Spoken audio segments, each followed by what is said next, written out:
अब आज की कहानी। हाल के वक्त में एक लाइन आप लोगों ने बहुत बार सुना होगा, लिव इन में रहना, यानी कि बिना शादी किए हुए एक लड़का लड़की एक साथ रहे। और इस लिव इन रिलेशन के दौरान में बहुत सारे क्राइम हुए। इतने एग्जाम्पल देने की वजह सिर्फ एक ही आपको याद होगा, आफ्ताब और श्रद्धा। आखिर लिव इन में रहने वाले लोग इतने हिंसक या वायलेंट क्यों हो रहे हैं? क्यों एक दूसरे की जान ले रहे हैं? बहुत सारे ऐसे केस हुए, मुंबई में हुआ, दिल्ली में हुआ, हैदराबाद में हुआ, बेंगलुरु में हुआ। लेकिन आज की कहानी उससे एक कदम आगे है। ये कहानी ऐसी है कि सोच कर ही मन दहल उठता है कि कोई जलन के मारे या फिर इश्क में इस हद तक जाकर कोई ऐसा हरकत कर सकता है या कर सकती है। कहानी दिल्ली की पूजा की है, 24 साल की पूजा। पूजा को जितेंद्र नाम के एक लड़के से प्यार हो जाता है। ये बात है 2018 की। दोनों कुछ दिन तक प्यार में रहते हैं, फिर 2019 आ जाता है। अब पूजा जितेंद्र से कहती है कि तुम शादी करो। जितेंद्र तब बताता है कि मैं ऑलरेडी शादीशुदा हूँ और उस वक्त उसका करीब 2-3 साल का एक बेटा था। लेकिन पूजा को जितेंद्र से प्यार था। उसने कहा कोई बात नहीं, तुम मुझसे शादी कर लो, अपनी पहली बीवी को तलाक दे दो। जितेंद्र ने कहा ठीक है, मैं अपनी बीवी को तलाक दूंगा और तुमसे शादी करूंगा। उसने कहा लेकिन जब तक गारंटी के तौर पर तुम चुपचाप खामोशी से आर्य समाज मंदिर में तो शादी कर ही सकते, ताकि हम पति पत्नी के एक रिश्ते के तौर पर रह सकें। जितेंद्र भी इश्क में डूबा हुआ था। 2019 बल्कि 2017 में 18 में दोनों की मुलाकात हुई थी। 2019 में सितंबर के महीने में पूजा और जितेंद्र ने दिल्ली के आर्य समाज मंदिर में जाकर शादी कर ली, गुपचुप तरीके से। तो लगभग साल भर इश्क चलता रहा और साल भर के बाद अब पूजा और जितेंद्र पति पत्नी थे, लेकिन शादी खामोशी से की और आर्य समाज मंदिर में। अब शादी के बाद ये हुआ कि तुमने शादी कर ही ली है तो साथ रहो। जितेंद्र ने एक कमरा किराए पर लिया और कमरा किराए पर लेने के बाद अब वो पूजा के साथ, मतलब उन्हीं दोनों को पता था कि वो शादीशुदा है, दुनिया को नहीं। अब वो दोनों एक तरह से लिव इन में रहने लगे। जितेंद्र ने अपनी पहली बीवी और बेटे से किनारा कर लिया, लेकिन पूरी तरह से नहीं। वो बीच बीच में आता, अपनी पहली बीवी से ही मिलता। पूजा को यह बात बुरी लगती। वो बताता कि देखो अभी उससे मिलना जुलना ज़रूरी है, क्योंकि जब तक उससे कानूनी तौर पर तलाक नहीं हो जाएगा तब तक मैं तुमसे शादी नहीं कर सकता, हिंदू मैरिज एक्ट के तहत। ये बात पूजा को भी पता थी। तो उसने कहा ठीक है, तुम डिवोर्स की तैयारी करो। उसने कहा करते हैं। अब 2019 में इन्होंने आर्य समाज मंदिर में गुपचुप शादी की थी। उसके बाद 20 आ गया, 20 में आपको पता है कोरोना आ गया, जिंदगी ठहर गई। 20 के बाद 21, 22, कोरोना का कहर कम हुआ। अब इधर कोरोना काल में भी ये दोनों लंबे वक्त तक एक साथ रहे। अब जब लंबे वक्त तक एक साथ रहे तो दोनों की अच्छाइयाँ, बुराइयाँ, कमियाँ, कमजोरियाँ धीरे धीरे पता चलने लगी। अब पूजा जितेंद्र पर दबाव डालने लगी कि तुम बहुत वक्त हो गया, अब अपनी बीवी से तलाक लो, अब कोरोना का भी बहाना नहीं है। उसने कहा ठीक है लेते हैं, लेकिन इस चीज़ को लेकर बार बार दोनों में झगड़ा होने लगा। जब झगड़ा बहुत बढ़ गया तो 2022 के एंड में आखिरकार जितेंद्र ने पूजा को छोड़ दिया और वापस अपनी पहली बीवी और बेटे के पास आकर रहने लगा। अब ये बात पूजा को बहुत बुरी लगी, क्योंकि उसे लगा कि उसे धोखा दिया है। वो कब से कह रही है कि तुम तलाक दो पहली बीवी को, मुझसे ऑफिशियली शादी करो। और ये कोर्ट में दोनों शादी कर नहीं सकते थे क्योंकि पहली शादी हो चुकी थी, तो तलाक के बाद ही होती। लेकिन आपस में लड़ाई झगड़ा, शायद प्यार का भूत भी उतर गया था जितेंद्र का। तो उसने पूजा को छोड़ा और अपनी पहली बीवी के पास इंद्रलोक इलाके में, दिल्ली का ये इलाका है, वहाँ आकर रहने लगा। और अब बेटे की उम्र भी पिछले साल 10 साल की हो गई थी। अब वो बेटे के साथ रह रहा और पूजा को छोड़ चुका है। पूजा गुस्से में। कभी कभार दोनों में बातचीत भी हो जाती थी, लेकिन अब वो जितेंद्र ने तय कर लिया कि वो अपनी बीवी को तलाक नहीं देगा और अपनी बीवी और बेटे के साथ ही रहेगा। शायद इस दौरान उसको अपनी पहली बीवी की अच्छाइयों का एहसास हुआ होगा। तो अब खैर रहने लगा। पूजा उधर बुरी तरह से आग बबूला। उसे लगा कि ये क्या, कैसे मुझे छोड़ सकता है और ये क्यों नहीं तलाक देता और मुझसे शादी करता। अब वो सोचने लगी कि आखिर जितेंद्र को ऐसा क्या सबक सिखाऊं जिससे उसे संतुष्टि मिले और उसका बदला पूरा हो। इसी धुन में वो लगी रही। करते करते अब 2023 आ गया। दोनों के रिश्ते वैसे ही ख़राब थे। अब फ़ोन पे बातचीत भी बहुत कम होती थी। पूजा कभी जितेंद्र के घर नहीं गई थी, जहाँ वो अपनी बीवी और बेटे के साथ रहता था। लेकिन जितेंद्र और पूजा का एक कॉमन फ्रेंड था, जिसे मालूम था कि जितेंद्र का पता क्या है, दिल्ली में इंद्रपुरी में कहाँ रहता है। उसने अभी 10 अगस्त की सुबह, इसी मैं बात कर रहा हूँ आपसे, सिर्फ 8 दिन पुरानी, 10 अगस्त की सुबह अपने एक कॉमन फ्रेंड से उसने जितेंद्र का पता लिया, दिल्ली के इंद्रपुरी इलाके का। पता लेने के बाद दोपहर करीब 3 बजे, उसे मालूम था, उस कॉमन फ्रेंड से उसने पूछा कि रूटीन क्या होता है। पता चला जितेंद्र तो अपनी नौकरी पे चला जाता है सुबह और आता है शाम को 7 बजे। उसकी वाइफ जो है वो दोपहर को घर से निकल लेती है किसी काम के सिलसिले में और आती है शाम को 6 बजे। तो दोपहर के वक्त में कोई और नहीं होता, उसका बेटा घर पे अकेले होता है। ठीक दोपहर के 3 बजे पूजा जितेंद्र के घर पहुंचती है। जब वो घर पहुंचती है तो देखती है कि दरवाज़ा खुला हुआ है और अंदर जितेंद्र का 11 साल का बेटा बिस्तर पर सो रहा है। पूजा अंदर जाती है, बेड पर बैठती है और उस 11 साल के सोए हुए बच्चे, जिसका नाम दिव्यांशु है, अपने दोनों हाथों से उसका गला घोंट देती है। तब तक उसका गला पकड़कर घोंटती रहती है जब तक कि उसके हाथ पैर ढीले नहीं हो जाते। थोड़ी देर के बाद दिव्यांशु की मौत हो गई थी।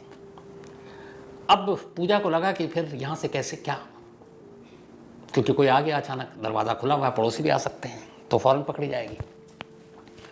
उसने अब दिव्यांशु की लाश को ज़मीन पर रखा उठाकर। दिव्यांशु जिस बेड पर सोया हुआ था वो एक तरह से बॉक्स बेड था। बहुत सारे ऐसे बेड आपने देखे होंगे जिसके अंदर कपड़े रखते हैं हम सभी, तो बेड बॉक्स था। उसे जब बेड का वो कवर खोला तो अंदर बहुत सारे कपड़े थे। उसने सारे कपड़े बाहर निकाले, जगह बना दी खाली। अब उसने उस बेड के अंदर दिव्यांशु को उठाकर और उसकी लाश रख दी। कुछ कपड़े लाश के ऊपर रखे, बाकी अब चूँकि कपड़े बाकी आ नहीं सकते थे, उसने बेड को बंद किया और जो बाकी कपड़े उसने नीचे बेड से निकाले थे उसको वापस बेड पर रख दिए। ये सब करने के बाद वो घर से निकलती है और रवाना हो जाती है। अब इधर दूसरी कहानी ये है कि दोपहर का वक्त है, 10 अगस्त है। 2:30 बजे जितेंद्र की बीवी अपने बेटे को फ़ोन करती है और कहती है कि बेटा अब तुम सो जाओ। और उसका शाम को म्यूज़िक क्लास में जाया करता था, करीब 5 बजे। उसने कहा 1-2 घंटे के लिए सो जाओ, फिर तुम्हें म्यूज़िक क्लास में जाना है। बेटे से बात हुई 2:30 बजे, इसके बाद बेटा सो गया। अब शाम के 5 बजे जब भी बेटा म्यूज़िक क्लास जाता तो अपनी माँ को फ़ोन करता है कि मैं अब घर से निकल रहा हूँ। उस दिन फ़ोन नहीं किया। अब माँ फ़ोन कर रही है तो बेटा फ़ोन नहीं उठा रहा है। अब माँ परेशान, क्या हुआ, क्यों नहीं उठा रहा है। फिर उसने सोचा बच्चा है, चलो घर पर चलकर देख लेते हैं। करीब 5:30 से 6 के दरमियान अब माँ घर आती है। जब वो घर आती है तो देखता है कि दिव्यांशु तो है नहीं, और तभी अचानक उसकी बेड पर नज़र पड़ती है। ये कहती है कि बेड के सारे कपड़े और जो हमने सर्दियों के रखे हुए वो सब बेड के बाहर इस तरह से बिखरा पड़ा हुआ कैसे है। ये लगा कि ये पक्का दिव्यांशु ने बदमाशी की होगी, उसने पता नहीं क्या ढूंढ रहा होगा, सारे कपड़े उसने निकाल के बाहर रख दिए और वो खुद भी नहीं है। पहले आस पड़ोस में ढूंढा, दिव्यांशु को म्यूज़िक स्कूल में फ़ोन किया, दिव्यांशु आया तो पता चला वहाँ तो आया नहीं है। तो इसके बाद अब डाउट हुआ कि कुछ गड़बड़ है। फिर तभी वो कपड़ों को देख कर दिमाग में तो था कि ये क्या ऐसी चीज़ ढूंढ रहा है। तो माँ को ये ख्याल आया कि शायद कोई ऐसी चीज़ है जिसको लेके वो कहीं चला गया हो। तो बेड में क्या रख सकता है, उनका चलो बेड खोल कर देखते हैं। कपड़ों को हटाकर अब माँ उस बेड को खोलती है। जैसे ही खोलती है अंदर उससे अपने 11 साल के मासूम बेटे की लाश दिखाई देती है। पहले तो लगता है कि शायद किसी ने मजाक में उसे अंदर डाल दिया, बेहोश होगा। चीखती है, पड़ोसी भाग कर आते हैं। इसके बाद उन्हें अब भी यही एहसास कि शायद बेहोश है। उसको फ़ौरन नज़दीक के सरकारी अस्पताल में ले जाते हैं। अस्पताल में जब डॉक्टर देखता है तो देखता है कि ये तो ज़िंदा है ही नहीं, लेकिन गले पर निशान थे। डॉक्टर को देखते ही एहसास हो जाता है कि किसी ने इसका गला घोटा है। डॉक्टर अस्पताल से खुद पुलिस को फ़ोन करता है और कहता है कि यहाँ एक मर्डर केस आया। इसके बाद पुलिस मौके पर पहुँचती है और फिर पोस्टमार्टम होता है और पता चल जाता है कि ये गला घोटने से मौत हुई है। अब उधर पुलिस मामला दर्ज करती है, तफ्तीश शुरू होती है, लेकिन किसी ने किसी पड़ोसी को, किसी को भी उस घर में आते जाते देखा नहीं, दरवाज़ा खुला था। अब जो पहला काम था पुलिस का, सबसे आजकल आसान हो गया, सीसीटीवी फुटेज। इत्तेफाक से उस घर के बाहर भी कैमरे लगे हुए थे। अब पुलिस ने उन कैमरों को देखना शुरू किया दोपहर से। पता चला कि जो आखिरी शख्स इस घर के अंदर दाखिल हुआ वो एक लड़की है। अब उस लड़की का हुलिया, ये सारी चीज़ें फैमिली वालों को दिखाया गया। जैसे ही जितेंद्र ने देखा वो पहचान गया। उसने कहा ये तो पूजा है। पुलिस ने पूछा कौन, फिर उसने बताया। इत्तेफाक से उसी वक्त जितेंद्र को एक कॉल आता है। सामने एक लड़की की आवाज़ थी और वो कहती है कि मैंने अपना बदला ले लिया, तुमसे सबसे तुम्हारी प्यारी चीज़ छीन ली है। ये कहकर फ़ोन काट देती है। जितेंद्र ये बात पुलिस को बताता है। पुलिस नंबर देखती है लेकिन मोबाइल अब स्विच ऑफ है। अब पुलिस को मालूम था कि ये पूजा है, पूजा का पता क्या था, पुलिस की टीम वहाँ रवाना होती है लेकिन पूजा मिलती नहीं है। अब पूरा 10 अगस्त बीत गया, 11 अगस्त आ गया, जगह जगह छापे मार रहे हैं पूजा के तमाम रिश्तेदारों दोस्तों, कहीं पूजा का पता नहीं।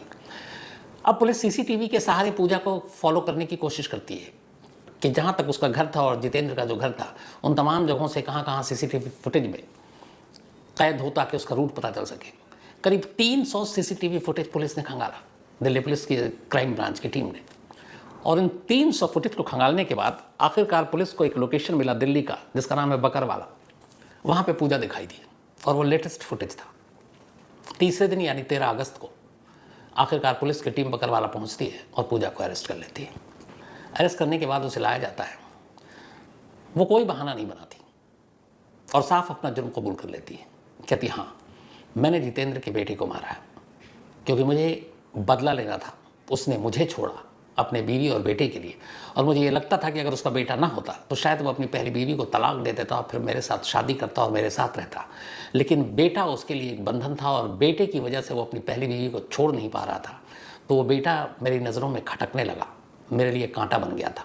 मुझे लगा कि एक बार बेटे को रास्ते से हटा दूँ तो बीवी को तो वो अपने आप छोड़ देगा और फिर मेरे पास आ जाएगा, और इसीलिए मैंने उसके बेटे को रास्ते से हटा दिया।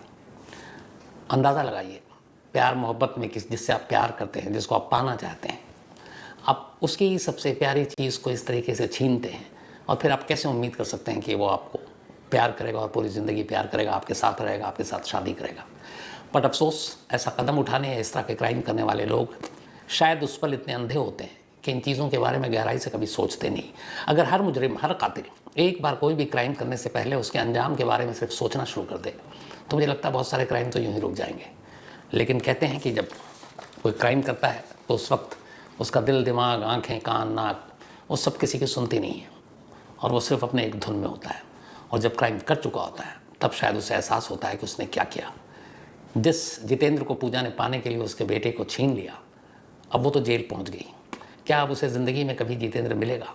कभी नहीं। जो भी थोड़ी बहुत उम्मीदें थीं उसने अपनी हरकतों से उन उम्मीदों को भी तोड़ दिया। अफसोस, इन सारी चीज़ों का अंजाम ऐसे ही होता है।